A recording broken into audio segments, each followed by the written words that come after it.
안녕하세요.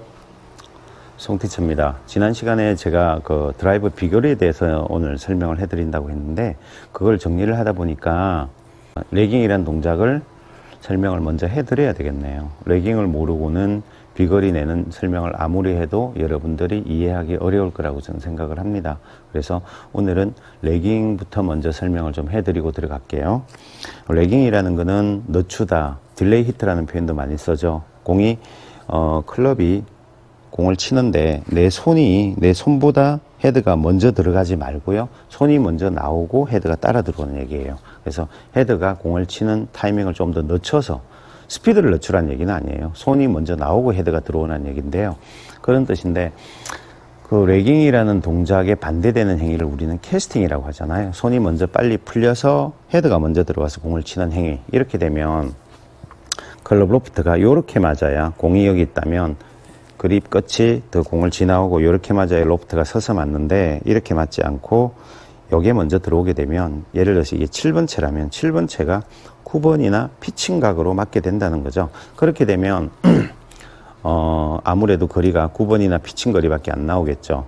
그러니까 스크린 타석이나 일반 실내 타석, 일반 매트에서는 그렇게 쳐도 공이 맞는 것처럼 느껴져요. 근데 잔디밭에 가면 잔디는 그걸 용납하지 않아요. 잔디는 무조건 뒷땅 아니면 타핑이 나오게 되어 있습니다. 뒷땅을 치든지 서치고 올라오면서 타핑이 나오든지. 그러니까 뒷땅과 타핑은 비슷한 구조로 비슷한 동작에서 일어나는 거라고 보시면 됩니다. 그러면 이 레깅이라는 동작을 우리가 설명을 할 때 TVS나 어디서 보면 이런 얘기 많이 하잖아요. 손목이 풀어지지 않는 상태로 그래서 끌고 들어와서 풀어야 된다, 이런 얘기를 많이 하는데, 끌고 들어오라는 말의 표현법이 조금 문제가 있다고 생각을 해요. 끌고 들어오라는 거는, 약간 끌고 들어오라는 거는 자기적인 어떤 적극적인 행위를 표현을 하잖아요. 그러면 적극적인 행위를 하려고 하면 사람은 손에 힘을 못 놓거든요. 그러니까 끌고 들어오는데 힘을 안 풀리려고 애를 쓰면서 갖고 들어와서 어느 순간에 이걸 풀어야 되는데 안 풀린다는 거죠. 안 풀리면 클럽이 계속 열린 채 가든지 우측으로 슬라이스가 나든지 쐐크가 나는 경우가 많이 생기죠. 적당한 시점에서 이게 풀려져야 돼요. 풀려져야 되는데, 이 레깅을 저는 이런 각도에서 설명을 해드리고 싶어요. 이 클럽을 보세요. 우리가 이렇게 표현하면 되게 쉬워요. 사실은 저는 그래요. 레깅이라는 거는 골프를 하시는 우리 모든 분들이 다 할 수 있는 동작인데요. 약간의 명령어를 다르게 넣고 있다는 거예요. 자, 제가 이렇게 설명을 해볼게요. 클럽을 우리가 90도로 이렇게 직각으로 수직으로 세워라라는 표현을 하면 사람은 이렇게 씁니다. 이거는 가르쳐 주지 않아도 그렇게 해요. 지금 여러분들도 해보시면 알게 돼요. 자, 움직임이요. 손목부터 클럽 헤드를 보내고요. 들고 발굽이 들어 올립니다. 팔굽부터 들고 손목부터 이렇게 들면 굉장히 체가 무거워지기 때문에 본능적으로 사람은 쉽게 하기 위해서 손목부터 클럽 들고 발굽을 들어 올리게 돼 있어요. 그 다음에 두 번째, 내려라, 들었던 걸 내려라라고 표현을 하면 팔굽부터 내리고, 반대로 하죠. 팔굽부터 내리고 손목으로 내려요. 누구나 다 그렇게 해요. 손목 들고 팔굽 들고 팔굽 내리고 손목 내리고. 사실은 이 동작이 레깅이에요. 근데 왜 공을 치면서는 레깅이란 동작이 일어나지 않냐 하면, 우리가 명령어를 잘못 넣고 있는 거예요. 공이 있으면 우리가 때려야 될 목표물로 생각하잖아요. 그러면 사람은 어떻게 할까요? 아니면 골프 스윙 구조를 잘 모르는 사람, 아니면 그 동작에 익숙하지 않은 사람들은 어떻게 행위를 하냐 하면, 끝없이 머릿속에서 쳐라, 때려라라는 명령어를 넣습니다. 그러면 어떻게 될까요? 쳐라, 때려라라는 명령어는 이렇게 하는 거예요. 이렇게 손목부터 이렇게 손목을 많이 쓰면서 때리는 거예요. 사람은 이렇게 손목을 많이 쓰면서 때려야 뭔가 세게 때릴 수 있는 구조가 된다는 거예요. 근데 이렇게 손목부터 쓰게 되면, 캐스팅이라는 게 손목부터 쓰는 거잖아요. 이렇게. 그죠? 거기다가 또 하나 맥락이 맞는 게, 처음 배우는 사람이 공을 잘 못 맞히겠죠. 그러다 보니까 공이 잘 안 떠요.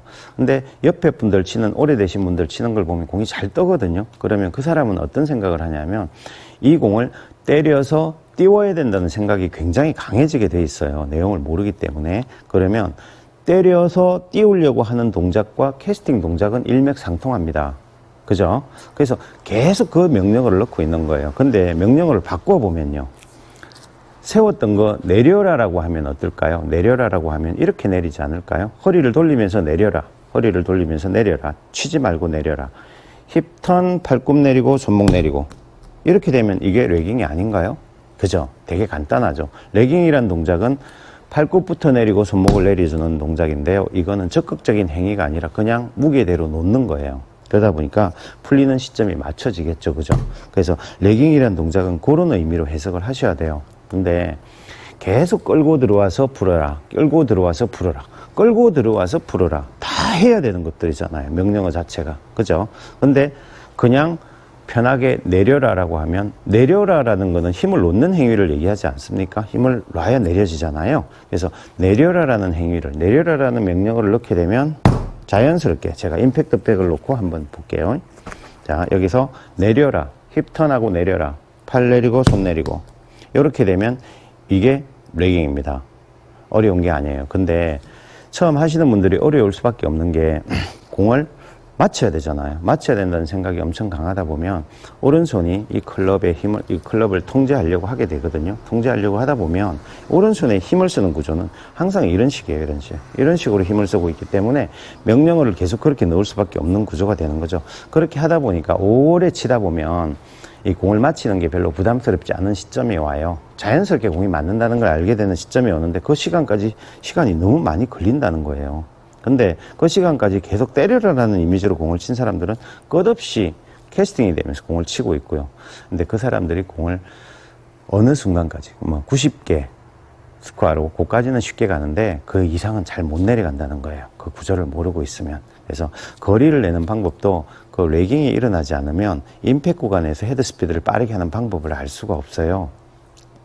그러다 보니까 팔이 빠르게 하려고 하다 보니까 몸축도 많이 흔들리게 될 거예요. 그런 사람들의 일관성이 만들어질 수가 없겠죠. 그죠? 그래서 이 레깅이란 구조를 먼저 좀 알고 있어야 돼요. 클럽을 내려라.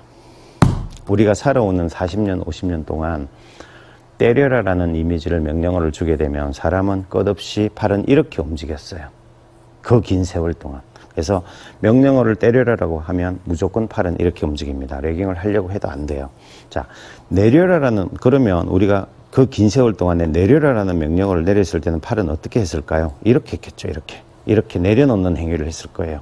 이 명령어를 대입을 시켜주면 레깅은 금방 일어납니다. 그러면 공이 맞아야 된다는 부담을 조금 없애야 돼요. 근데 이 작은 공을 놓으면 끝없이 맞춰야 된다는 생각이 강해지니까 그냥 이런 임팩트 백을 활용하시는 게 좋습니다. 어깨를 돌리면서 클럽을 손목으로 세웠다면 허리를 돌리면서 클럽을 내려라. 그러면 발꿈 내리고 손목 내립니다. 이거 해보시면 이게 헤드가 내 손보다 늦게 들어오는구나 라는 이미지로 접근이 될 거예요.